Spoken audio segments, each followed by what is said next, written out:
வணக்கம், அனைவருக்கும் வணக்கம். இப்போ நம்ம இன்னைக்கு மெடிவல் ஹிஸ்ட்ரியில் முகலாயர்கள் பார்ப்போம். ஆல்ரெடி நம்ம டெல்லி சுல்தானியம் பார்த்துட்டோம். ஸோ இன்றைக்கி நம்ம ஸ்டார்ட் பண்ணுற கிளாஸ் முகலாயர்கள். ரைட், முகலாயர்களை பொறுத்தவரைக்கும் அவங்களோட காலம்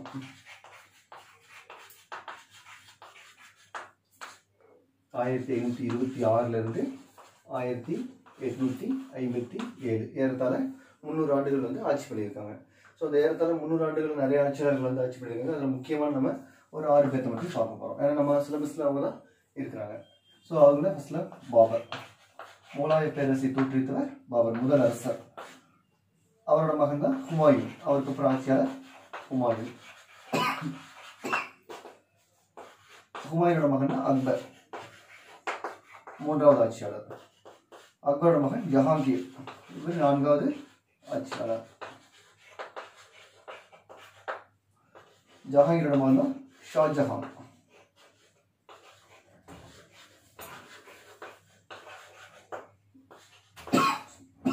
ஷாஜஹானோட மகன் தான் அவுரங்கசீப்.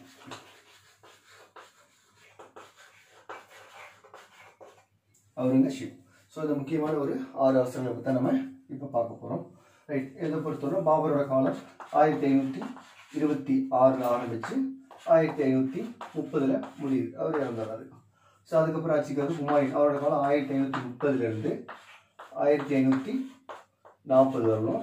அப்புறம் பார்த்தீங்கன்னா 2 விதமாக வரும். இவர் பின்னாடி பார்ப்போம். இவரை பொறுத்த 2 விதமாக வரும். அடுத்து 1555 1556.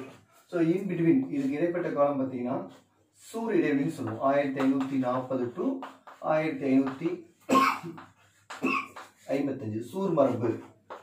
ஸோ சூர் இடைவெளின்னு சொல்லுவாங்க. இந்த காலத்தை ஆட்சி செஞ்சது சூர் மரபு. சூர் மரபை தோற்றுவித்தவர் யாருன்னு பார்த்தீங்கன்னா ஷெர்ஷா தோற்றுவிப்பாரு. இவரோட ஆட்சி காலம் 1540 to 1545 வரணும். பின்னாடி இவரோட வாரிசுகள் 1545 1555 வரணும் ஆட்சி புரிவாங்க. ஸோ அவரோட காலத்தில் 5 ஆண்டுகள் மட்டும்தான் ஆட்சி புரிஞ்சாரு. பின்னாடி பார்ப்போம் அவரை பற்றி. அடுத்தது அக்பர். ஸோ அக்பர் பொறுத்தவரை 1556 1605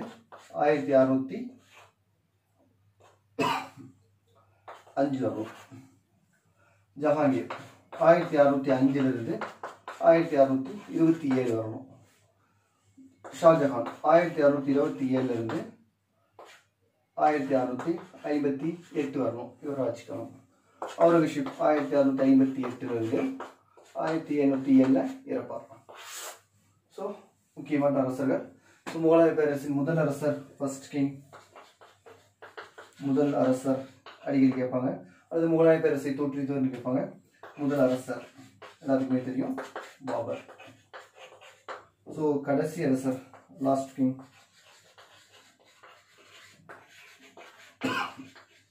கடைசி அரசன் பார்த்தீங்கன்னா 2ஆம் பகதூர் ஷா. ஸோ இவர் 1857 பெருங்கழகத்தில் டெல்லியோட மன்னராக்கி பின்னாளில் ரங்கூனுக்கு நாடு எடுத்து கொல்லப்பட்டார். நம்ம மாடலிஸ்டில் பார்ப்பீங்க. ரைட். ஸோ இவர் 1526 தொடங்குறாரு. இவர் 1857 முடியுது. இதோட ஏறத்தாழ முகலாய பேரரசு முடிஞ்சிது. ரைட். ஸோ முகலாயர்கள் யார், எங்கிருந்து வந்தாங்க அப்படின்றத நம்ம இப்போ பார்ப்போம். ஸோ நம்ம சிலபஸை பொறுத்தவரைக்கும் முக்கியமான இவர்களை பார்த்தா போதும். ரைட். அடுத்தது முகலாயர்கள் யார் அப்படின்றத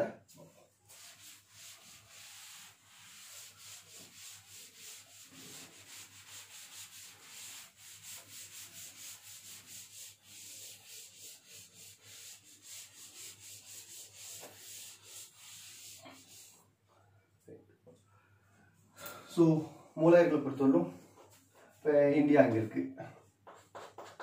இருக்குது, சீனா இங்கே இருக்குது, சீனா இங்கே மங்கோலியர்கள்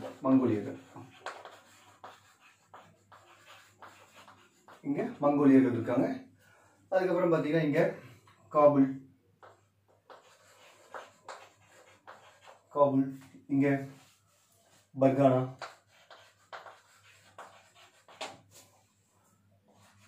இங்கே சாமர்கண்ட்,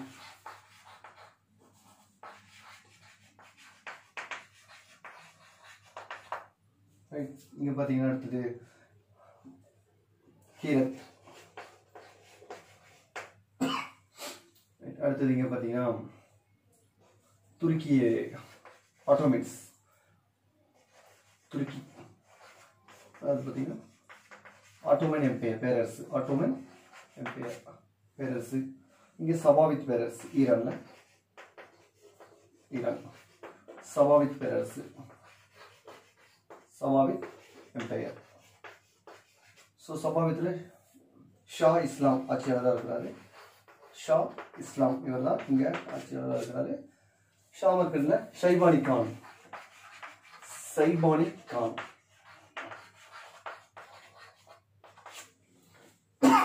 ஸோ இதான் பார்த்தீங்கன்னா இந்தியா இங்கே இருக்குது, சீனா, மங்கோலியர்கள். ஸோ மங்கோலியர் கொஞ்சம் தள்ளி வரும், ரைட். அது அப்ராக்சிமேட்டாக போட்டிருக்கேன், பார்த்துக்கலாம், சரிங்களா. ரைட். பார்த்தீங்கன்னா இப்போ இதான் வந்து முகல்ஸ் எப்படி வர்றாங்க அப்படின்றத பார்ப்போம்.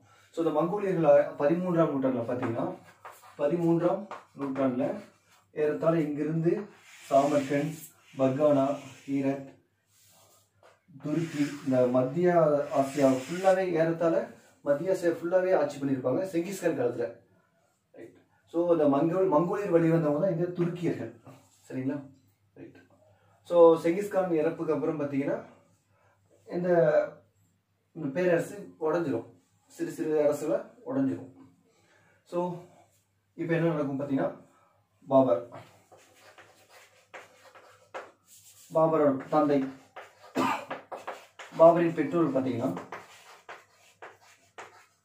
பெற்றோர் தந்தை உமர் ஷேக் மிர்ஷா, உமர் ஷேக் மிர்ஷா. தாய் குட்லு நிகார் கான், குட்லு நிகார் கான், நிகார் கான். ஸோ தந்தையை பொறுத்தவரையிலும் துருக்கி தைமூர் வழியை சேர்ந்தவங்க, துருக்கி தைமூர். தாயை பொறுத்தவரையிலும் மங்கோலியர்கள் செங்கிஸ்கான், மங்கோலியர்கள் செங்கிஸ்கான் தலைமையில் வந்தாங்க. ஸோ தந்தை 13வது தலைமுறை, இவங்க 13வது தலைமுறை தான் இந்த குட்லு நிகார் கானோட தந்தை அப்பா. அவர் யூனுஸ் கான்,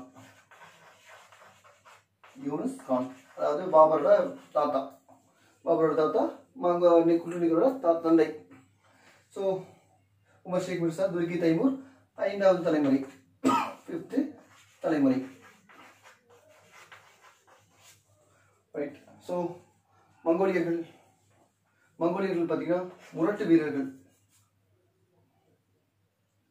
ஸோ மங்கோலியர் பொறுத்து இந்த சைடு ஒரு பயங்கர முரடர்கள், நல்லா போர் புரிவாங்க, நல்லா சண்டை போடுவாங்க. ஸோ அதே மாதிரி துருக்கியர்களை பொறுத்தவரைக்கும் நல்ல கல்வியில் சிறந்தவங்க. ஸோ இந்த கல்வியும் முரடர்களும் சேர்ந்து தான் இந்த பாபர். ஸோ பாபரோட சிறந்த அரசர். ஸோ அதை நம்ம பார்ப்போம். ஸோ பாபர் பொறுத்தவரைக்கும் அவர் வந்து பாபர் பொறுத்தவரை 1483வது வயசுல பிறக்கிறார். 1483ஆம் ஆண்டு பாபர் பிறக்கிறாரு. தனது 11வது வயதுல இந்த சாமர்கண்ட மரபுரி சொத்தா வாங்குறாரு. 11வது வயதுல சாமர்கண்ட மரபுரி சொத்தாக தந்தைக்கு வாங்குறாரு. அடுத்தது சாமர்கண்ட் கொடுத்துருக்காங்க, ஆனா பர்கானாவை தான் வாங்குறாரு. சரி, 11வது ஆட்சியில சில புக்ல சாமர்கண்ட் கொடுத்துருக்காங்க, சில இதில் வந்து பர்கானான்னு கொடுத்துருக்காங்க. நம்ம பார்த்துக்கலாம் தகுந்த மாதிரி. ஸோ பர்கானாவை 11 வயசுல வாங்குறாருன்னு அது காண்றதான் தேடி பார்ப்போம், சரிங்களா. 11வது வயசுல பாபரின் 11வது வயசுல உமர் ஷேக் மிர்ஷா அவரு பார்த்தீங்கன்னா அவரு வந்து மாநில புறாவுக்கு வந்து தீனி போட்டிருப்பாரு. ஸோ அந்த டைம்ல நல்லா நல்லா குடிச்சிருப்பாரு. ஸோ அந்த டைம்ல கால் தடிக்கு படியில் வந்து இறந்துருவாரு. ஸோ அதுக்கப்புறம் தான் பர்கானின் ஆட்சியாளராக இங்கே பாபர் ஆட்சி பண்ணார். இங்கே வந்து பாபர் வந்து அதாவது 11வது வயதில் அரியணை ஏறாரு. சின்ன பையன், ஒன்றுமே தெரியாது. ஸோ அவரோட ஆட்சியின் போது பார்த்தீங்கன்னா சைபானி கான் அப்படின்றவர் சாமர்கண்டில் ஆட்சி புரிகிறாரு. இங்கே ஈரான்ல ஷா இஸ்லாம் அவர் ஆட்சி பண்ணாரு. இங்கே துருக்கி ஆட்டோமன் எம்பையர் கலிஃபாக்கள், துருக்கி கலிஃபாக்கள் இங்கே ஆட்சி பண்றாங்க. ஸோ இந்த சைடு உஸ்பெக்குகள் சொல்லுவோம், அதாவது உஸ்பெகிஸ்தான். சாமர்கண்டுக்கு மேலே பார்த்தீங்கன்னா உஸ்பெகிஸ்தான், பெக்குகள் சொல்லுவாங்க, உஸ்பெக்குகள். ஸோ இந்த சாமர்கண்ட் ஆட்சி பண்ணதே இந்த உஸ்பெக்குகள் தான், சரிங்களா. ரைட். இப்போ என்ன அப்படின்னு கேட்டீங்கன்னா இந்த சாமர்கண்ட் ஆல்ரெடி இந்த சாமர்கண்டை பொறுத்தவரை என்ன ஒரு சிறப்புனா சாமர்கண்ட் முன்னொரு காலத்துல செங்கிஸ்கானின் தலைநகரமா இருந்தது. செங்கிஸ்கான் அவரோட தலைநகரம் கேபிட்டல். ஸோ எல்லாருக்குமே பார்த்தீங்கன்னா இந்த சாமர்கண்டை கைப்பற்றணும் ஒரு எல்லாத்துக்குமே ஒரு ஆசை. ஃபார் எக்ஸாம்பிள் ஷா இஸ்லாம், பாபர், இந்த ஆட்டோமன் துருக்கி எல்லாருமே வந்து அவங்களோட எம்பையரை விரிவாக்கம் செய்ய ட்ரை பண்ணுவாங்க. ஸோ அந்த டைம்ல சைபானி கான் வந்து இங்கே சாமர்கண்டில் இல்லாத டைம்ல நம்ம பாபர் பர்கானால இருந்து சாமர்கண்டை கைப்பற்றி போயிடறாரு.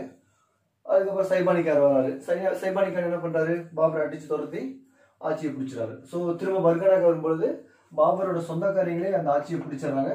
ஸோ பாபர் பர்கானாவும் இறந்துட்டாரு, சாமர்கண்டு இறந்துட்டாரு. இப்போ நாடு இல்லாமல் நாடு அப்படியே திரிகிறாரு. ஸோ இடத்துல இந்த மாதிரி அப்படியே திரிஞ்சிட்டு இருக்கும் பொழுது இங்கே ஹீரத்தில் அவரோட மாமா பாபரோட எங்கள் மாமா இங்கே ஆட்சி பண்ணுறாரு. ஸோ இப்போ நாடுடைய இப்படி திரிகிற காலத்தில் ஹீரத்தில் வந்து அந்த காபுலை கைப்பற்றுறதுக்கு பாபருக்கு அவரோட மாமா உதவி செய்கிறாரு. ஸோ இப்போ ஆட்சியாளராக இங்கே பாபர் இங்கே வந்தார். ஸோ இப்போ காபூலில் பாபர் வந்து உட்காந்துக்கிறாரு. ஸோ இந்த டைமில் இந்த சாமர்கண்ட் அரசர், சாமர்கண்டில் யார் இருக்காங்க, சைபானி கான் இருக்காரு. இந்த சைபானி கான் என்ன பண்ணுறாரு அப்படின்னா இந்த ஹீரத் மீது படையெடுத்து வந்து இவரை கொலை பண்ணிடுறாரு. ஸோ இப்போ ஹீரத்தில் யார் இருக்காங்க, ஹீரத்து, சாமர்கண்ட் எல்லாமே சைபானி கானில் கண்ட்ரோலில் வந்துடுச்சு. சரிங்களா, ரைட். ஸோ இந்த டைமில் ஷா இஸ்லாம் இவரும் ஒரு சிறந்த வீரர்லாம். இவர் பார்த்தீங்கன்னா ஷா இஸ்லாம் வந்து சைபானி கான் மீது ஹீரத்தில் போய் போர் தொடுக்கிறார். ஸோ ஹீரத்தில் தான் சைபானி கான் இருக்காரு. ஹீரத்தில் வந்து சைபானி கானை போட்டு தள்ளிடுறாரு. அது கொலை பண்ணி ஹீரத்தை ஆட்சியை பிடிச்சிடறாரு, சாமர்கண்டையும் கைப்பற்றுறாரு. ஸோ இப்போ என்ன ஆச்சுன்னு பார்த்தீங்கன்னா இந்த காபூலில் இருக்கிற பாபர் வந்து சன்னி முஸ்லீம், இவர் சன்னி. இந்த ஷா இஸ்லாம் அப்படிங்கிறது ஷியா முஸ்லீம், ஷியா பிரிவு. ஸோ ரெண்டு பேத்துக்குமே ஆகாது, ஷியா சன்னி. ஸோ ரெண்டு பேத்துக்குமே சன்னா வந்துட்டே இருக்கும். முஸ்லீம்ல ரெண்டு பேரும் இருக்காங்க இல்லைங்களா. ஸோ அதனால சாமர்கண்டோட ஆளுநராக பாபரை வந்து இங்கே இருக்க சொல்லுவாங்க. பாபருக்கு அது விருப்பம் இல்லைட்டு திரும்ப பாபர் வந்து காபூலியே தான் ஆட்சியில் இருப்பார். சரிங்களா, ரைட். ஸோ அதுக்கப்புறம் வந்து இந்த ஆட்டோமன் எம்பையர், இந்த ஆட்டோமன் கலீஃபா அவங்க என்ன பண்ணுவாங்க, இந்த ஷா இஸ்லாமை கொலை பண்ணிடுறாங்க. இங்கே இவர் போச்சு, ரைட். அடுத்து என்ன பண்ணுறாங்க, அப்படிங்கிறது கிழக்கு அதாவது தெற்கு நோக்கி இப்படி வராங்க. அடுத்து பார்த்தீங்கன்னா காபூல், சாமர்கண்ட். ஸோ இந்த பகுதி நோக்கி வரும்போது பாபர் என்ன யோசிக்கிறாருன்னா, ஸோ நம்ம வந்து இந்த மத்திய ஆசியாவில் ஒரு நிலையான பேரரசை அமைக்க முடியாது அப்படின்றது அவருக்கு தெரிஞ்சிருச்சு. ஏன்னு கேட்டிங்கன்னா இந்த சைடு உஸ்பெக்குகள் இருக்காங்க, இங்கே ஆட்டோமன் துருக்கியர்கள் இருக்காங்க. ஸோ அதனால அவர் முடிவு பண்ணி தனது எண்ணத்தை மாற்றிட்டு இந்தியா சைடு காபூலுக்கு இந்தியா தான் நமக்கு வந்து சிறந்ததாக இருக்கும் அப்படிங்கிறது. ஏன்னு கேட்டிங்கன்னா அது காரணம் என்னன்னு பார்த்தீங்கன்னா இந்த சீனாவிலிருந்து பட்டு பாத்தீங்கன்னு சொல்லுவோம், சில்க் ரூட். அதாவது இந்த இந்தியா சீனாலேருந்து ஐரோப்பியாவுக்கு போக வேண்டிய பொருட்கள்லாம் பார்த்தீங்கன்னா இந்த காபூல், ஆப்கானிஸ்தான் இந்த வழியாக தான் போகும். ஸோ அந்த வரக்கூடிய பொருள்களை பார்த்துட்டு காபூல் இருக்கிற பாபர் அந்த பொருள்லாம் பார்த்துட்டு இந்தியாவோட வளத்தை வந்து டிசைட் பண்ணாரு. ஓ, இந்தியா செல்வோட மிக்க நாடு, ஸோ கண்டிப்பாக நமக்கு இந்தியா தான் அப்படின்னு டிசைட் பண்ணுறாரு. இது ஒரு முக்கியமான ஒரு நிகழ்வு. சரிங்களா, ரைட். ஸோ எக்ஸாம் ஓரியன்டாக இது கேட்க மாட்டான், ஜஸ்ட் பேசிக் இப்படி தான் வராங்க அப்படின்றத பார்த்துக்கங்க. ஸோ காபூல் இருந்துட்டு பார்த்தீங்கன்னா பாபர் பின்னால்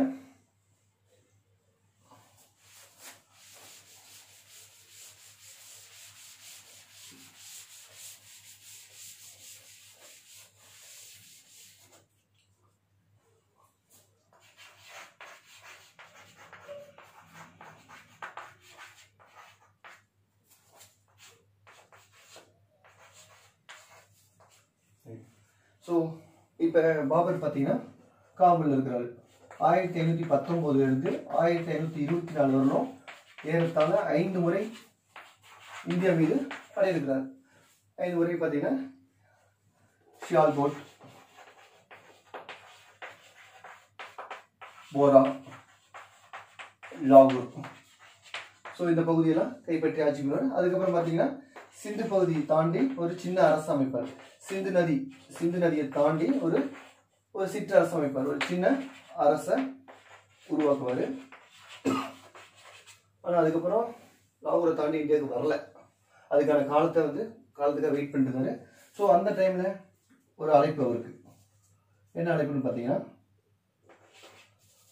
இப்ராஹிம் லோடி, அதாவது டெல்லி சுல்தானியர் இப்ராஹிம் லோடி இவர் மீது போர் தொடுக்கிறதுக்கு அழைப்பு விடுக்கிறாங்க. யார் யாருன்னு பார்த்தீங்கன்னா தௌலத் கான் லோடின்னு ஒருத்தர்.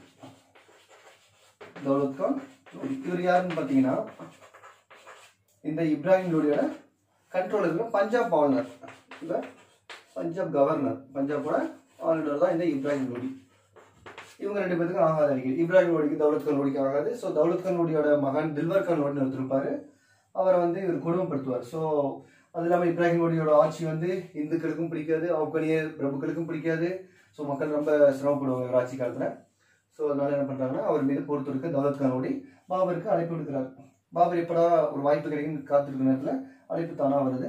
ஸோ இவர் மட்டும் இல்லாமல் மேவாரின் அரசர், மேவாரை ஆண்ட ரஜபுத்திர அரசர், ரசபுத்திரர், ரஜபுத்திரர் ராணா சங்கா, இவர் ஒரு மிகச்சிறந்த வீரர். ஸோ இவருக்கும் அவர் மீது ஆட்சி மீது விருப்பம் இல்லை, அதனால இவரும் அழைக்கிறார். அதுக்கப்புறம் பார்த்தீங்கன்னா மூணாவதா இந்த இப்ராஹிமோட மாமா ஆலம் கான், ஆலம் கான் இவரும் இந்த 3 பேரும் பாபரை போய் சந்திக்கிறாங்க.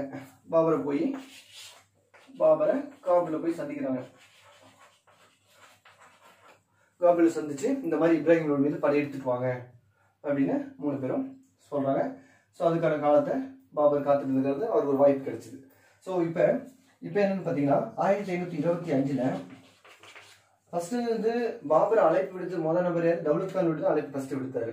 இப்போ என்ன நடந்துச்சுன்னு பார்த்தீங்கன்னா அழைப்பு விடுத்தவரே நீங்க வர வேண்டாம் போங்க நாங்களே பார்த்துக்கிறோம் அப்படின்னு பின்வாங்கிறாரு. ஸோ அதனால இவருக்கும் தௌலத் கான் லோடிக்கும்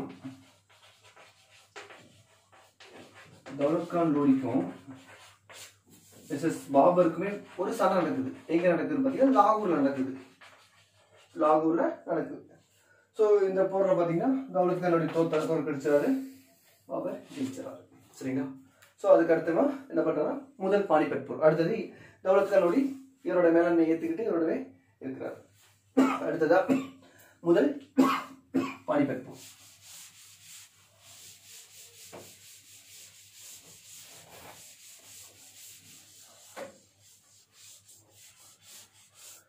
ஸோ ஃபர்ஸ்ட் பானிபட் உலக புகழ் பெற்ற முதல் பானிபட் போர். உலக வரலாற்றிலேயே மிக முக்கியமான, இந்திய வரலாற்றில் ஒரு முக்கியமான போர் பானிபட். வருஷம் 1526 ஏப்ரல் 21 இந்த டேட்டோட படிச்சுக்க ரொம்ப முக்கியமான ஒரு போர். சரிங்களா? ரைட். ஸோ இந்த போரை பொறுத்தவரைக்கும் ரொம்ப ரொம்ப முக்கியமான ஒரு போர் என்னன்னு பார்ப்போம். ரைட். ஸோ முதல் பானிபட் போர் இந்த போரில் பார்த்தீங்கன்னா நிறைய விஷயங்கள் இருக்கும். என்னன்னு பார்த்தீங்கன்னா பாபர் பீரங்கி ஃபர்ஸ்ட் இந்தியாவில் ஃபர்ஸ்ட் பீரங்கி பயன்படுத்துவாங்க. ஸோ அந்த எப்படி பயன்படுத்துகிறாங்க அப்படின்றத பார்ப்போம். ரைட். ஸோ பானிபட் அப்படிங்கிறது தற்போதைய ஹரியானா இருக்கிற ஒரு பகுதி தான் பானிபட். என்ன சொல்லுவாங்க? வீவிங் சிட்டி, அதாவது நெசவாளர்களின் நகரம் அப்படின்னு சொல்லுவாங்க. இந்த பானிபட்டை நெசவாளர்களின் நகரம் அப்படின்னு சொல்லுவாங்க, வீவிங் சிட்டி அப்படின்னு சொல்லுவாங்க. சரிங்களா? ரைட். ஸோ ஒரு பானிபட் அப்படின்றது ஒரு வெட்டவெளி கிரவுண்டு, பெரிய கிரவுண்டு. அது என்னன்னு பார்த்தீங்கன்னா இங்கே பாபர் இருக்காரு. ஸோ இங்கே இப்ராஹிம் லோடி இருக்காரு.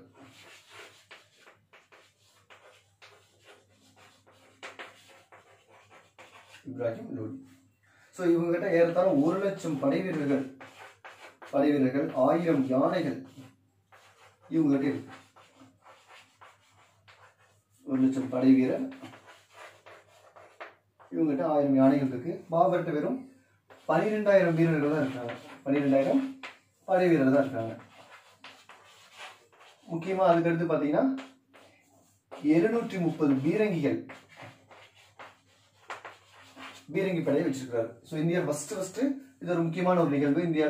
இந்தியாவில் முதலில் பீரங்கி இந்த போர் தான் பயன்படுத்துறாரு. யாரு? பாபர் தான் ஃபர்ஸ்ட் பயன்படுத்துறாரு. சரிங்களா? ரைட். ஸோ இந்த போர் பொறுத்தவரை பாபர் ஒரு சரியான ஒரு வீரம் அமைச்சிருப்பாரு. அந்த வீரம் என்னன்னு பார்த்தீங்கன்னா, ஸோ இங்கே பார்த்தீங்கன்னா இங்கே ஒரு மாட்டு வண்டி, இந்த மாதிரி பீரங்கி படைகள் இப்படி இருக்கும். சரிங்களா? இந்த சைடு ஆட்கள் இருப்பாங்க, பர்சன்ஸ் இருப்பாங்க. இந்த பீரங்கி இயக்கிறதுக்கான பர்சன்ஸ் இங்கே இருப்பாங்க. அவங்களுக்கு பின்னாடி குதிரை வீரர்கள், இங்கே குதிரை வீரர்கள் இருப்பாங்க. ஸோ இது சிட்டி, பானிபட் நகரம். ஸோ இந்த சிட்டியில் பார்த்தீங்கன்னா நகரம், இந்த நகரத்தில் போர் நடக்கிறங்காட்டி மக்கள் யாரும் இருக்க மாட்டாங்க. ஸோ என்ன பண்ணுவாங்க, இந்த இடத்துல ஹுமாயூன் உட்காந்துருப்பார். ஹுமாயூன் இந்த நகரத்தில் ஒளிஞ்சிருப்பார், ஹுமாயூன். ஸோ இந்த சைடு பார்த்தீங்கன்னா யமுனை நதி ஓடுது. இங்கே யமுனை நதி இப்படி ஓடிட்டு இருக்கு. ஸோ இந்த யமுனை நதி பக்கத்தில் பார்த்தீங்கன்னா என்ன பண்ணுறாங்கன்னா, முகலாயர்கள் இங்கே ஒரு அகழி மாதிரி வெட்டி அந்த அகழியில் இவங்க முகலாய படை வீரர்கள் ஒளிஞ்சுக்கிறாங்க. முகலாய வீரர்கள் ஒளிஞ்சுக்கிட்டு அது மேலே மரம் செடியெல்லாம் போட்டு மூடிடுறாங்க, மூடி ஒளிஞ்சுக்கிறாங்க. சரிங்களா? ஸோ இந்த ஒரு சூழ்நிலையில் இப்ராஹிமோட படை வந்து இப்படி இங்கே வரும்பொழுது ஏறத்தாழ இவங்க நெருங்கிட்டாங்க. ஆனால் பாபரோட படையில் எந்த ஒரு மூமெண்ட்டுமே இல்லை, அசைவுமே இல்லை, அப்படியே நிற்கிறாங்க. ஸோ உடனே இப்ராஹிமோட சந்தேகம் வந்தது என்னடா அப்படின்ட்டு. ஸோ இவங்க க்ளோஸில் போகும்பொழுது பாபர் வந்து பீரங்கியை வந்து ஆக்டிவேட் பண்ணுறாரு. ஸோ இங்கேருந்து பீரங்கி குடிகள் அப்படியே வெடிக்க அவரோட யானைகள் தான் ஃபஸ்ட்டு போகும். ஸோ யானைகள்லாம் வந்து இந்த குண்டு வெடிக்கிறத பார்த்து பயந்துட்டு எகைன் இவங்களோட படையவே தாக்கிடும் வேறதால. ஸோ திரும்பி இவங்ககிட்டயே வந்து இவங்க வீரர்கள் நிறைய பேர் இறந்துருவாங்க. ஸோ அந்த டைமில் இவங்க வீரர்கள் வந்து உள்ளே இப்படி வரும்பொழுது இந்த ஹுமாயூனோட படை ஃபுல்லாக இங்கே சுற்றி வச்சிடும். இங்கே இருக்கிற வீரர்களும் சுற்றி வச்சிருவாங்க. இதுக்கு பேர் தான், இந்த போர் முறைக்கு பேர் தான் துல்காமா சிஸ்டம், போர் சிஸ்டம் சொல்லுவாங்க. இது ரொம்ப முக்கியமான ஒரு போர் சிஸ்டம். அதாவது இப்ராஹிமோட படை பாபரோட படை தாக்கும் பொழுது இந்த சைடு இருக்கிற நகரத்துக்கு ஒரு படை வீரர்களும் ஹுமாயூனோட தலைமையில படை வீரர்களும் இங்கே யமுனை நதிக்கு பக்கத்தில் இந்த அகலியில் ஒழிஞ்சிருக்கிற படை வீரர்களும் ரெண்டு பேரும் இவங்களை சுற்றி வளைச்சுக்குவாங்க. ஸோ இந்த போரில் பார்த்தீங்கன்னா ஏறத்தாழ நிறைய வீரர்கள் இப்ராஹிமோட சேர்ந்து கொல்லப்படுவாங்க. ஸோ இது ஒரு இந்திய முக்கியத்துவம் வாய்ந்த ஒரு முக்கியமான ஒரு போர். ஸோ இந்த போரில் வந்து பீரங்கி படையினால் தான் அவர் பாபர் வெற்றி பெறார். அடிக்கடி டிஎன்பிசி கொஸ்டின் கேட்கக்கூடியது கேட்பான் அடிக்கடி, பாபர் முதலாம் பானிபட் போரில் வெற்றி பெற்றார், சரியா? கூற்று சரிதான். காரணம், பாபர் இப்போரில் பீரங்கி படையை சிறப்பாக செயல்படுத்தினார். சரியான விளக்கம். ஸோ இது ஒரு இம்பார்ட்டண்டான கொஸ்டின், அடிக்கடி கேட்கக்கூடியது. ரெண்டாவது ஏன் கேட்பாங்கன்னு பார்த்தீங்கன்னா டிஎன்பிசியில் கேட்குறா, ஏன்னா ஃபஸ்ட்டு பீரங்கியை பயன்படுத்திருக்காங்க இந்தியாவில். சரிங்களா? ஸோ அதுக்கு 13ஆம் நூற்றாண்டுல சீனாவில் பார்த்தீங்கன்னா வெடிமருந்து கண்டுபிடிக்கிறது 13ஆம் நூற்றாண்டில் சீனாவில் கண்டுபிடிச்சிருக்கலாம்.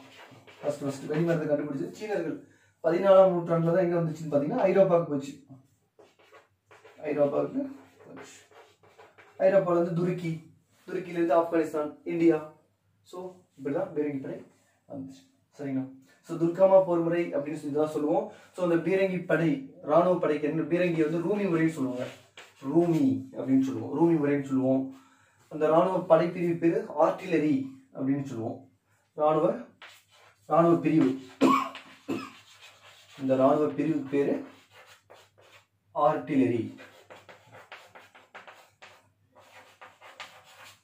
ஆர்டிலரின்னு சொல்லுவோம். சரிங்களா? ரைட். ஸோ முதல் பானிபட் போரை பொறுத்தோம் முக்கியமான ஒரு போர். பார்ப்போம். அடுத்தது முதல் பானிபட் போர்ல என்னென்ன ஒரு நிகழ்வுகள் அப்படின்றத நம்ம பார்ப்போம். ஸோ ஃபர்ஸ்ட் ஆஃப் ஆல் முதல் பானிபட் போர சிறப்புகள் அப்படி என்னன்னு பார்ப்போம். ஸோ இப்போ பாபருக்கும் வெர்சஸ் இப்ராஹிம் லோடி, அதாவது டெல்லி சுல்தானியத்தின் கடைசி அரசர். நம்ம ஆல்ரெடி பார்த்தோம். டெல்லி சுல்தானியத்தின் தோற்றுவித்தவர் குத்புத் ஐபன் பார்த்தோம். கடைசி அரசர் இப்ராஹிம் லோடி, அதாவது லோடி வம்சத்தை சேர்ந்த கடைசி அரசர் இப்ராஹிம் லோடி. ரைட்டுங்களா? ஸோ இந்த போரில் என்ன சிறப்பு அப்படின்னா, இந்தியாவில் ஃபர்ஸ்ட் இந்தியாவில் முதல் முறையாக பீரங்கி பயன்படுத்தப்பட்டது. முதலில்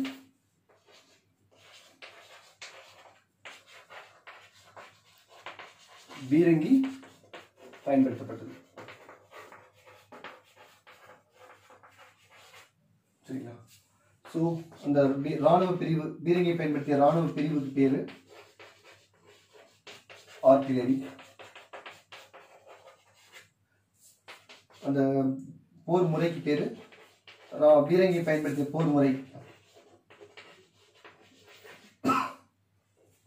பீரங்கி போர் முறைய ரூமின்னு சொல்லுவாங்க. போர் முறைய ரூமி போர் முறை அப்படின்னு சொல்லுவாங்க. இது எக்ஸாம்ல கேட்ட கொஸ்டின் தான். ஸோ துல்காமா சிஸ்டத்தை பயன்படுத்தாங்க. துல்காமா போர் முறை பயன்படுத்தப்பட்டது. ஸோ இந்த போர் முடிவில் பாபர் என்ன நினைச்சிருக்காரு? தன்னைத்தானே இந்துஸ்தானத்தின் பேரரசர், இந்துஸ்தானத்தின் பேரரசர் அப்படின்னு தன்னைத்தானே அழைச்சிட்டார். அடுத்தது இந்த பீரங்கி பயன்படுத்தின வீரர்கள், பீரங்கியை பயன்படுத்தியவர்கள்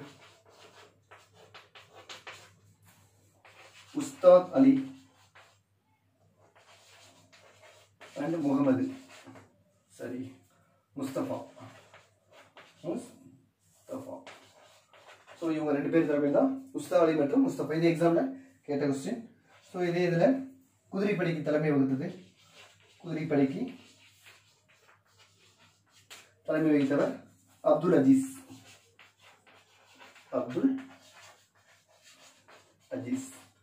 ஸோ ஃபர்ஸ்ட் பானிபட்டில் இவ்வளோ சிறப்புகள்.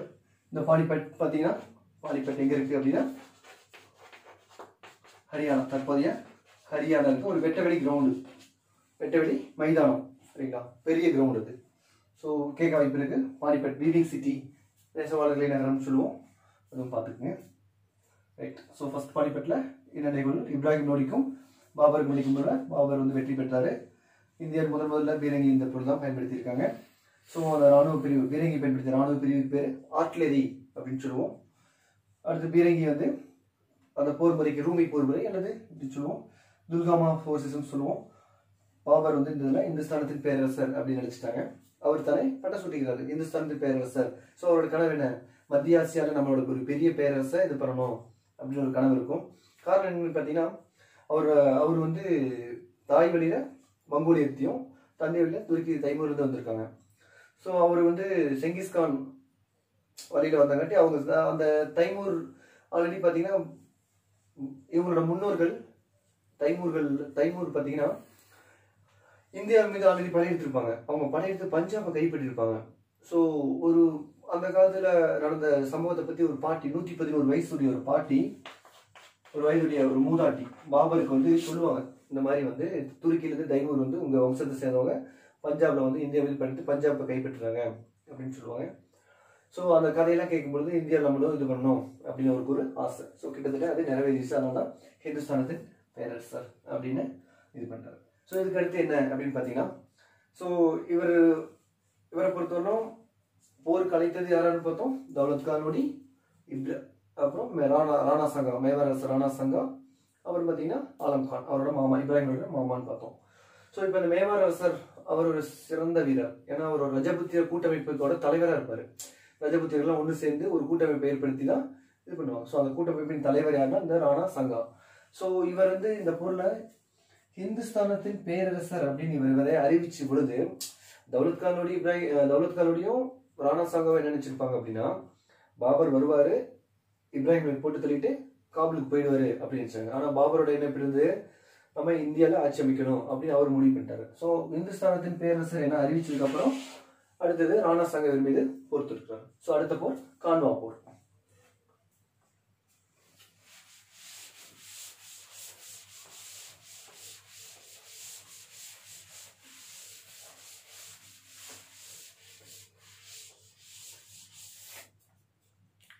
ஸோ பாபரோட இரண்டாவது போர் கான்வா போர் 1527 மே மாதம். சரிங்களா, 1527 மே மாதம். ரைட். ஸோ இந்த போரில் வந்து பார்த்தீங்கன்னா கான்வா போரை பொறுத்தவரைக்கும் பாபருக்கும் மேவாரின் ராணா சங்கா, ரஜபுத்திர அரசர் ராணா சங்காவுக்கு இடையே இந்த போரில் நடைபெறும். சரிங்களா. ஸோ இந்த போரோட சிறப்புகளை பொறுத்தவரைக்கும் ராணா சங்கம் ஒரு பெரிய கூட்டமைப்பு இருப்பார். குவாலியர் ஒரு பெரிய கூட்டமைப்பு, ரஜபுத்திர மற்ற அரசுகள் இவருக்கு உதவி செய்வாங்க. குவாலியர் ரஜபுத்திரர்கள், அஜ்மீர்,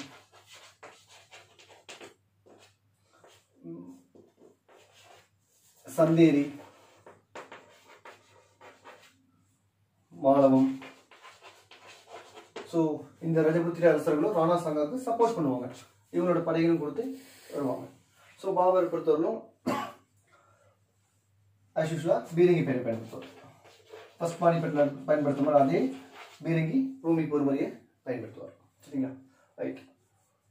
ஸோ ராணா சங்கா இந்த போரில் எப்படி தோப்பான்னு பார்த்தீங்கன்னா, ராணா சங்காவோட படை தளபதி ஒருத்தர் சலாவுதீன் அப்படின்ற ஒரு யாரோட பாபரோட சேர்ந்துறாரு. ஸோ இவரோட துரோகி. ஸோ இவரோட படை வீரர்கள் எல்லாமே இவரோட சேர்ந்துறாங்க. ஸோ ராணா சங்கா இந்த போரில் தோத்துறாரு. தோத்ததுக்கப்புறம் பார்த்தீங்கன்னா அவர் காப்பாற்றி கூப்பிட்டு போயிடறாங்க. கடைசியில் மேவார்லேயே அவரோட பிரபுக்களாலே அவர் கொல்லப்பட்டார். ஸோ இது ஒரு முக்கியமான ஒரு நிகழ்வு. ஸோ கான்வா போர் பாபரோட 2வது போர். சரிங்களா? இந்த போரில் பார்த்தீங்கன்னா பாபரை பொறுத்தவரையிலும் இந்த போரை புனித போர்னு சொல்லுவார். ஜிகாத், புனித போர் அல்லது ஜிகாத் அப்படின்னு சொல்லுவாங்க. ஏன் அப்படி சொல்றாரு அப்படின்னு பார்த்தீங்கன்னா, அதாவது பானிபட் போரில் பாபரின் படை வெற்றி பெற்றது. சரிங்களா? அடுத்தது 2வது கான்வா போரில் பார்த்தீங்கன்னா மே மாதம் வட இந்தியாவில் பயங்கர வெயில், ஓவர் ஹீட்டாக இருக்கும். காபூல் இமயமலைக்கு அடிவாரத்தில் இருக்கும், குளிர்ச்சியான பகுதி, கூலிங்காக இருக்கும். ஸோ படை வீரர்கள் வந்து 2வது வெயில். ஃபர்ஸ்ட் காரணம் ராணா சங்காவோட படை அமைப்பு பார்த்தீங்கன்னா எல்லா ரஜபுத்திர வீரர்களையும் அவர் கூட்டமைச்சு ஒரு பெரிய படையை திரட்டியிருப்பார். ஆனால் இவங்ககிட்ட ஒன்றுமே கிடையாது, பாபர் பீரங்கி படை மட்டும்தான் நம்பியிருந்தாங்க. ஸோ அதனால் அது இல்லாமல் காபூலில் இருக்கிற ஒரு ஜோதிடர், ஒரு ஆஸ்ட்ராலஜியர் வந்து இந்த போரில் நீங்கள் திரும்ப வந்துடுங்க, போரிடாதீங்க, நீங்கள் தோத்துடுவீங்க அப்படின்னு பாபர்கிட்ட சொல்லுவாங்க. அதனால் அந்த படை வீரர்களும் பயந்துருவாங்க. ஸோ அதனால் அந்த படை வீரர்களாக நாங்கள் காபூலுக்கே போகிறோம் அப்படின்னு சொல்லுவார். உடனே பாபர் வந்து ஜிகாத் அப்படின்ற, ஜிகாத்னா புனித போர், முஸ்லீம்ல ஜிகாத்னா ஒரு ஒரு இது இருக்கும், ஒரு ஃபயர் இருக்கும் பார்த்தீங்கன்னா. சரிங்களா? அந்த புனித போரை அறிவிச்சிடுவார். புனித போர் என்னன்னு பார்த்தீங்கன்னா மது ட்ரிங்க், சாராயத்தை ஃபுல்லாக உடைச்சிடுவார். ஃபுல்லாக உடைச்சி தண்ணியை வந்து குடிக்கவே மாட்டோம், இந்த போரில் வெற்றி பெறாமல் நாங்கள் கை தொட மாட்டோம் அப்படின்னு அறிவிப்பார். அப்புறம் ஒரு வீர வசனங்கள்லாம் பேசுவார். நம்ம உடல் வந்து இன்றைக்கி செத்தா மண்ணுக்கு தான் போகுது, அதில் போரில் செத்தோம்னா அது வந்து ஜிகாத் நம்ம முஸ்லீம் இதுபடி ஒரு புண்ணியம், அது மாதிரி ஒரு பெரிய ஒரு வீர வரி நிகழ்த்துவார். ஸோ அதனால் அந்த போர் வீரர்களும் ஒரு உற்சாகம் அடைஞ்சிருவாங்க. உற்சாகம் அடைஞ்சு இந்த போரில் பங்கேற்பாங்க. இந்த போர்லையும் பாபர் பீரங்கி பயன்படுத்தி ஆஸ் யூஷுவலாக வெற்றி பெற்றுவார், அதே மாதிரி ஜெயிச்சுவார். ஸோ ராணா சங்கா மேவாரின் அரசர். ராணா சங்கா பொறுத்தவரை மேவாரின் அரசர். மேவாரோட தலைநகரம் சித்தூர், நம்ம ஆல்ரெடி பார்த்துருப்போம் இல்லைங்களா? அதாவது ராணா ரத்தன் சிங் பத்மாவதி டெல்லி சுல்தானத்தில் பார்த்தோம் இல்லையா? அலாவுதீன் கில்ஜி படையெடுத்து போனார். பத்மாவதி தீக்குளிச்சு ஜவஹர்மல்ல இறந்தாங்க. ஸோ அந்த பகுதி தான் இந்த மேவார். சரிங்களா? ஸோ அடுத்ததான் 3வது போர்.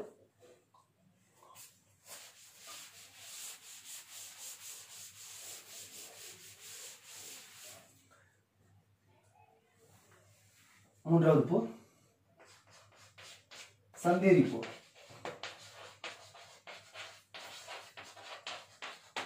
வருஷம் 1528. சந்தேரி போர். யாருடைய பாபர் விசஸ் மேதினி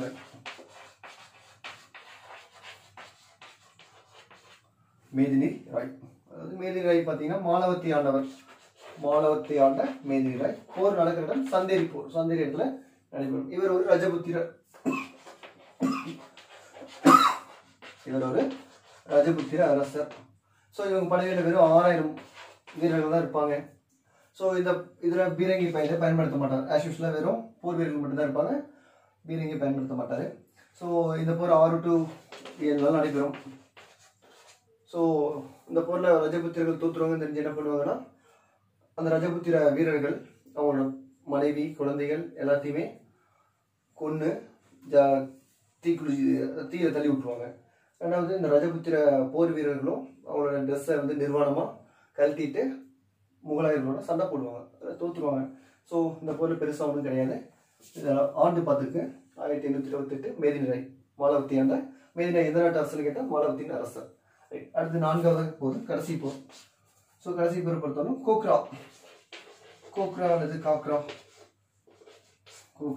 காக்ரா போர்னு சொல்லுவோம். 1529. 9. இந்த காக்ரா அப்படிங்கிறது கங்கை நதியின் துணை நதி. கங்கை நதி இது பார்த்தீங்களா, காக்ரா நதி, இது ஒரு நதி, நல்ல நதி. இந்த நதி ஓரத்தில் நடைபெறும். கங்கை நதியின் துணை நதி தான் இது, கிளையாறு துணை நதி தான் இந்த கூக்ரா போர். ஸோ இந்த போர் பாபருக்கும் எஸ்எஸ் அதாவது இப்ராஹிம் லோடி பார்த்தோம், அவரோட தம்பி முகமது லோடி, முகமது லோடிக்கும் நடைபெறும். ஸோ இவர் வங்காள அரசர். இவர் பார்த்தீங்கன்னா பீகார்ல இருப்பார், பீகார் பக்கம் ஆட்சி புரிவார். இவர் வந்து சப்போர்ட்டுக்கு ஹெல்ப்புக்கு கேட்கறது வங்காள அரசர் நஸ்ருத், வங்காளத்தை ஆண்ட நஸ்ருத் கான உதவி கூப்பிடுவாரு. ஸோ இந்த போரில் முகமது லோடியும் நஸ்ருத் கானும் பாபரை எதிர்த்து சண்டை போடுறாங்க. இந்த போரில் பாபர் வெற்றி பெற்றாரு, இவங்க தோற்கடிக்கப்பட்டாங்க, 2 பேருமே தோத்துறாங்க. ஸோ அவ்வளோதான் பாபரை பொறுத்தவரைக்கும் 4 போர்கள். 1526 பானிபட் போர், 1527 கான்வா போர், 1528 சந்தேரி போர், 1529 கூக்ரா போர். இந்த 4 வருஷத்துல 4 போர். அதுக்கப்புறம் பாபர் சொல்ல மறந்த 2 விஷயம். பாபர் வந்து 1526 உள்ள வரும்பொழுது இந்தியாவோட நிலை, அரசியல் நிலைப்பாடு என்னவா இருந்ததுன்னு பார்த்தீங்கன்னா, குஜராத்,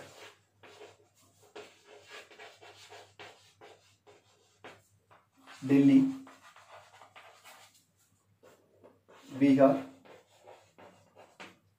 வங்காளம், தக்காணம்,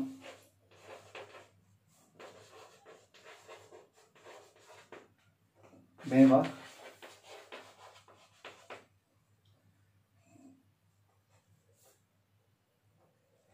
கர்நாடகா, அதாவது தென்னிந்தியா, தமிழ்நாடு, இந்த சைடு தமிழ்நாடு, தென்னிந்தியா.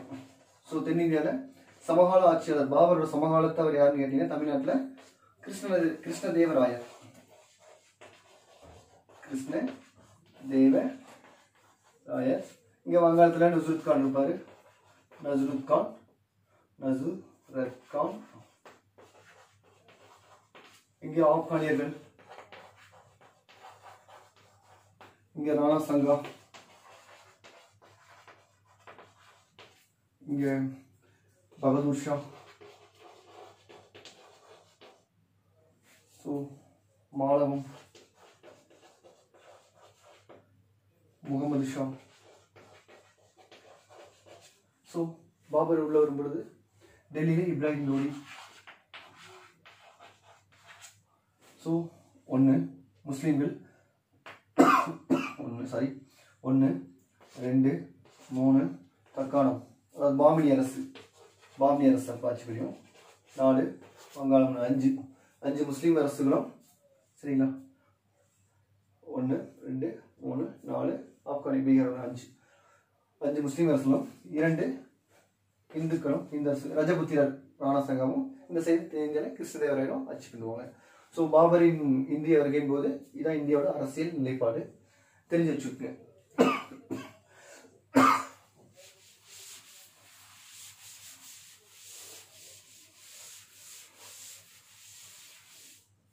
ஸோ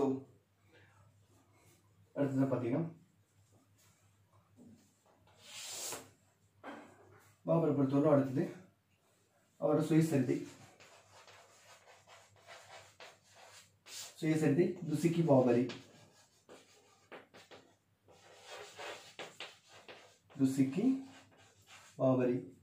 இது துருக்கி மொழியில் எழுதப்பட்டது. இது ஒரு முக்கியமான இது. அதாவது முகலாயர்கள் காலத்தில் எழுதப்பட்ட அனைத்து நூல்களுமே பார்த்தீங்கன்னா பாரசீக மொழியில் எழுதியிருப்பாங்க. ஆனால் இந்த ஒரு நூல் மட்டும் துருக்கியில் எழுதியிருப்பாங்க. சரிங்களா, நம்ம ஒரு முக்கியமானது. ஸோ சுயசரிதைனா தன்னை எழுதுறதான் ஆட்டோபயோகிராஃபின்னு சொல்லுவோம். ஸோ இவரை வந்து இப்படி சொல்லுவாங்க, பிரின்ஸ் ஆஃப் ஆட்டோபயோகிராஃபர்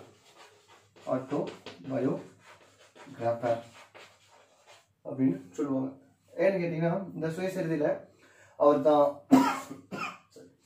அவர் வந்து பார்த்தீங்கன்னா தான் நாடுடைய தெரிஞ்ச காலத்தில் எவ்வளோ கஷ்டப்பட்டோம், அந்த சைபானி கான்ட்ட எவ்வளோ அடி வாங்கினாரு. அந்த சைபானி கான் போரில் அவங்க அக்காவே தூக்கிட்டு போய் அந்த பற்றி வச்சுருப்பாங்க. ஸோ நிறைய எக்கச்சக்கமான விஷயங்கள் ஓப்பனாகவே சொல்லியிருப்பார், எதையும் மறைக்காமல் ஒளிமுறையும் இல்லாமல் நிறைய சொல்லியிருப்பார். அந்த தான் பட்ட கஷ்டங்கள், அதாவது ஒரு சதுரங்க விளையாட்டில் தெரியும் ஒரு வீரனை போல நான் வந்து நாடோடியே திரிஞ்சேன், ஒரு கால்பந்தாட்ட போட்டியில் வந்து பந்து மாதிரி என்னை தேத்தி வச்சாங்க அங்குகின்ற அந்த மாதிரி ஒரு தன்னை தனியாலே அந்த சுயசரியில் சொல்லியிருப்பார். ரொம்ப கஷ்டப்பட்டிருப்பார். ஸோ அவரோட ஆசை ஏற்றால் 4 ஆண்டுகளில் முடிஞ்சு போச்சு. ஸோ தன்னுடைய சுயசரிதில் வந்து நிறைய சொல்லியிருக்காரு. அதில் வந்து பார்த்தீங்கன்னா இந்தியா பற்றி இந்தியா வந்து செல்வ வளமிக்க நாடு, செல்வ வளமிக்கது, செல்வ வளம் உடைய நாடு அப்படின்னு சொல்லியிருப்பாரு. அப்புறம் இந்தியாவில் நிறைய தொழில்கள், நிறைய மக்கள் வந்து பல தொழில்கள், பல தொழில் செய்யக்கூடிய உழைப்பாளிகள் இருக்கிறாங்க. பல தொழில் செய்யும் உழைப்பாளிகளை கொண்ட நாடு தான் இந்தியா.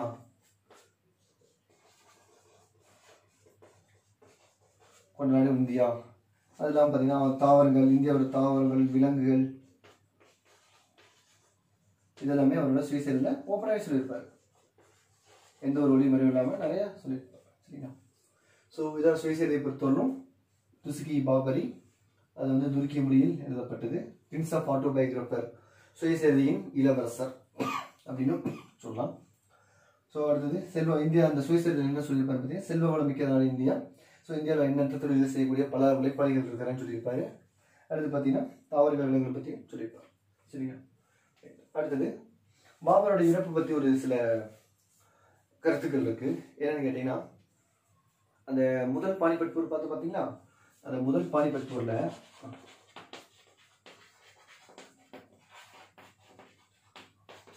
ஆக்ராவில் போய் அந்த கருவூலத்தம், அதாவது ட்ரெஸ்ஸரி கருவூலத்தை கைப்பற்றுவாங்க. அங்கே இருக்கிற நகை, பணம், செல்வ வளங்களை கொள்ளையடிப்பாங்க. அப்போதான் வந்து எப்பவுமே ஒரு போர் நடந்ததுன்னு பார்த்தீங்கன்னா என்ன பண்ணுவாங்க, அங்கே நாட்டை தோற்கடிச்சிட்டு அங்கே இருக்கிற செல்வங்கள், பணங்கள் எல்லாத்தையும் கொள்ளையடிச்சு படை வீரர்களுக்கு பங்கு கொடுக்கும், சம்பளமாக கொடுக்கும் இல்லையா? ஸோ அது மாதிரி கருவூலத்தை கைப்பற்றுவார். ஸோ அந்த கருவூலத்தை கைப்பற்றும் பொழுது அந்த கருவூலத்தில், அந்த கோட்டையில் பார்த்தீங்கன்னா இப்ராஹிம் லோடியோட தாய் அங்கே இருப்பாங்க. ரெண்டாவது ரஜபுத்திர அரசர் விக்ரம் சிங் குவாலியர், ரஜபுத்திரர் குவாலிய அரசர், குவாலியை சேர்ந்த விக்ரம்ஜித், இவரு அங்க இருப்பார். ஸோ எங்களை ஒன்றும் செய்யாதீங்க அப்படின்ட்டு அவரு பாபரோட ஹுமாயூன்ட்ட இந்த கோகினூர் வைரம் இருக்கு பார்த்தீங்கன்னா, கோகினூர் வைரம். ஸோ இப்போதான் வந்து ஃபர்ஸ்ட் இதை அது. ஸோ இந்த கோகினூர் வைரத்தை ஹுமாயூன்ட்ட கொடுத்துறாரு. ஸோ ஹுமாயூன்ட்ட கொடுத்த பொழுது ஹுமாயூன் போய் பாபர்கிட்ட கொடுக்குறாரு. பாபர்கிட்ட கொடுக்கும்போது பார்க்குறாரு, நல்லா இருக்கு. அது சொல்றாரு, இந்த வைரத்தை பற்றி சொல்றாங்க. இந்த வைரம் வந்து உலகத்தில் இருக்கிற எல்லா மக்களுக்குமே 2 நாளைக்கு சாப்பாடு போடலாம் இந்த வைரத்தை வித்தா அப்படின்னு சொல்றாரு. பாபர் பார்த்துட்டு இதா சரி வச்சுக்க அப்படின்னு அவர்கிட்ட திரும்ப கொடுத்துறாரு. ஸோ அந்த வைரத்தோட மதிப்பு அவ்வளோ இருக்கு. பின்னால நான் கோகினூர் வைரம் நாதிர் ஷாவால் கொள்ளையடிக்கப்பட்டு தற்போது இப்போ இங்கிலாண்டில் இருக்கு. சரிங்களா? அது பின்னாடி பார்ப்போம். ஸோ இந்த கோகினூர் வைரம் இப்போ என்னன்னு கேட்டிங்கன்னா, முதல் பானிபட் போரில் வந்து இந்த போர் முடிஞ்சதுக்கப்புறம் 1829 30 பாபர் இறந்துருவார். ஸோ இறக்கிறதுக்கு முன்னாடி அவர் இறப்புகள் பற்றி சொல்லுவாங்க இல்லையா? அது பார்த்தீங்கன்னா ஹுமாயூன் அந்த டைமில் உடம்பு சரியில்லாமல் போயிடும், அவருக்கு ரொம்ப உடம்பு முடியாமல் போயிடும். ஸோ அந்த அவரோட உடல்நிலை சரியாகணும் அப்படின்றதுக்காக அங்கே இருக்கிற சமய அறிஞர்கள், அந்த சூஃபி துறவிகள், அவங்களாம் என்ன சொல்லுவாங்கன்னா, நீங்கள் ஒன்று இறைவனுக்கு படைச்சாதான் ஹுமாயூனை காப்பாற்ற முடியும், அதான் ஒன்று இறந்தால் தான் இன்னொன்று வந்து அவரை உயிரை காப்பாற்ற முடியும் அப்படின்ற மாதிரி சொல்லுவாங்க. அவங்க மீன் பண்ணி சொல்கிறது இந்த கோகினூர் வைரத்தை சொல்லுவாங்க. ஆனால் பாபர் வந்து சரி என்னுடைய உயிரை எடுத்துக்க, என்னுடைய மகன் உயிரை காப்பாற்றி கொடு அப்படின்ற மாதிரி இறைவனை பிரார்த்தித்து அவர் படிக்கை சுற்றி 3 தடவை சுற்றி வருவாராம். சுற்றி வந்ததுக்கப்புறம் அவர் பாபர் வந்து உடம்பு சரியில்லாமல் போயிடுவார். இவரோட உடம்புல தேடிட்டு வரும் அப்படின்ற மாதிரி தகவல் இருக்குது. இது ஒரு விதமாக சொல்கிறாங்க. இன்னொரு விதமாக பார்த்தீங்கன்னா, இந்த இப்ராஹிமுடைய தாய் வந்து பாபருக்கு சாப்பாட்டில் ரசத்தை வச்சு கொடுத்ததாகவும் ஒரு தகவல். ஸோ இனியும் பாபர் 1530ஆம் ஆண்டு இறந்தார். இறப்பு பாபர். ஸோ பாபர் கிட்டத்தட்ட ஏறத்தாழ 4 ஆண்டுகள் தான் இந்தியாவில் ஆட்சி பண்ணியிருக்காரு. ஸோ முகலாய பேரரசை தோற்றுவித்த முதல் அரசர் பாபர், அடித்தளமிட்டவர். சரிங்களா? ஸோ இவருக்கு அப்புறம் ஆட்சிக்கு வருது அவரோட மகன்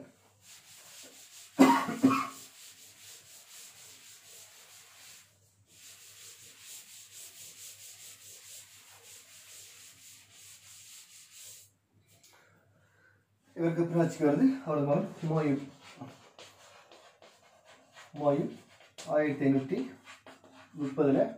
ஆட்சிக்கு சரிங்க. ஸோ இவரை பற்றி நம்ம அடுத்த வகுப்பில் பார்ப்போம். ஸோ அதுக்கு முன்னாடி ஒன்ஸ் அகெயின் அவரோட முக்கியமான எக்ஸாம் பாயிண்ட் ஆஃப் வியூவில் கேட்கக்கூடிய கொஸ்டின்ஸை நம்ம ஒரு தடவை பார்க்கலாம். சரிங்களா? என்ன அப்படின்னு பார்ப்போம். அவரோட போர்கள் ரொம்ப முக்கியம். அடிக்கடி இப்போ எக்ஸாமில் வந்து பொறுத்துள்ள மேட்சிங்கில் கேட்டு இருப்போம். என்னென்னு பார்த்தீங்கன்னா ஃபர்ஸ்ட் பானிபட் ஒரு 4 போர்கள். முதல் பானிபட் வருஷம் 1526. அரசர் எதிரரசர் ராணா சங்கா. ராணா சங்கா இவர் எந்த நாட்டை சேர்ந்தவர்? மேவாரை சேர்ந்த ராணா சங்கா. சரிங்களா? ரெண்டாவது கான்வாப்பூர். கான்வாப்பூர் 1527. அரசர் இப்ராஹிம் லோடி. பானிபட் வந்து இப்ராஹிம் லோடி. கான்வாப்பூர் தான் டெல்லி சுல்தான். கான்வாப்பூர் தான் ராணா சங்கா. மேவாரையாண்ட ரஜபுத்திர அரசர் ராணா சங்கா. மேவார். ஸோ ரஜபுத்திர கூட்டமைப்பின் தலைவர் கேட்க வாய்ப்பு இருக்கு, பார்த்துக்கோங்க.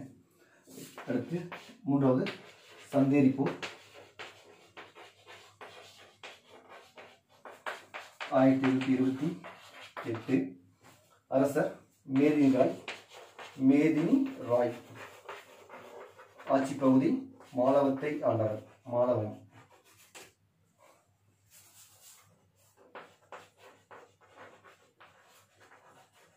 மாலவத்தை ஆட்சி செய்தார். கடைசி போர் காக்ரா அல்லது கோக்ரா. வருஷம் 1529. முகமது லோடி, அதான் இப்ராஹிம் லோடியோட தம்பி முகமது லோடி தோற்கடிச்சாரு. இவர் பீகார். ஸோ முகலாயர்கள் பாபர் முதல் அரசர். பாபரை பொறுத்தவரை முக்கியமான இது அடிக்கடி மேட்சிங்கில் கேட்டிருப்போம். ஒன்று பானிபட் போர் வரிசைப்பட்டு சொல்லுவான், அல்லது பானிபட் போர் கான்வா போரையும் இந்த அரசர்களையும் மேட்ச் பண்ண சொல்லுவான், அல்லது இந்த அரசர்களையும் அவங்க ஆண்ட பகுதியும் மேட்ச் பண்ண சொல்லுவான். ஸோ அடிக்கடி இப்போ இந்த அனைத்து போருமே பாபர் வெற்றி பெற்றார். வேற என்ன கொஸ்டின் கேட்பாங்க அப்படின்னு பார்த்தீங்கன்னா, பாபர் எந்த போரில் இந்துஸ்தானத்தின் பேரரசர். ஸோ முதல் போரில் சிறப்பு. ஃபர்ஸ்ட் பானிபட்டில் என்ன பண்ணாரு? பானிபட் போரில் ஹிந்துஸ்தானத்தின் பேரரசர் அப்படின்னு தன்னைத்தானே அறிவிச்சுக்கிட்டாரு. இது கேட்க வாய்ப்பு இருக்கு. இது ஃபர்ஸ்ட் போர்ல. ரெண்டாவது போர் கான்வா போர் ஜெயிச்சதுக்கு அப்புறம் ஒரு பட்டம் சூட்டிக்குவாரு, அது சொல்ல மறந்துட்டேன். கான்வா போர் வெற்றி ராணா சங்கா தோற்கடிச்சதுக்கு அப்புறம் பார்த்தீங்கன்னா காசி அப்படின்னு, காசினா நம்பிக்கை நட்சத்திரம் அல்லது நம்பிக்கை நட்சத்திரம் அப்படின்னு சொல்லுவோம். அப்படின்ற ஒரு பட்டத்தை அவரே சூட்டிப்பாரு. நம்பிக்கை நட்சத்திரம். ஸோ இந்த கான்வா போர் என்ன போர்? ஜிகாத் புனித போர், இஸ்லாமியர்களின் புனித போர், ஜிகாத் போர் அப்படின்னு சொல்லுவார். இதெல்லாம் கேட்க வாய்ப்புகள் இருக்கு. ஸோ பானிபட் போரில் பீரங்கியை பயன்படுத்தலாம் பார்ப்போம். ரைட். என்னையும் முகலாய அரசர் முதல் அரசர் பாபர் முடிஞ்சிச்சு. ஸோ நல்லபடியாக ரிவிஷன் பண்ணுங்கள், நல்லா படிங்க, டைம் வேஸ்ட் பண்ணாதீங்க, உடம்பு பார்த்துக்குங்க, பத்திரமா இருங்க எல்லாரும். சரிங்களா? ஏன்னா கொரோனா ஓவராக ஸ்ப்ரெட் ஆகிட்டு இருக்கு. ஸோ இனியும் சேஃபாக இருங்க, டைம் வேஸ்ட் பண்ணாதீங்க, நல்லா படிங்க. நன்றி.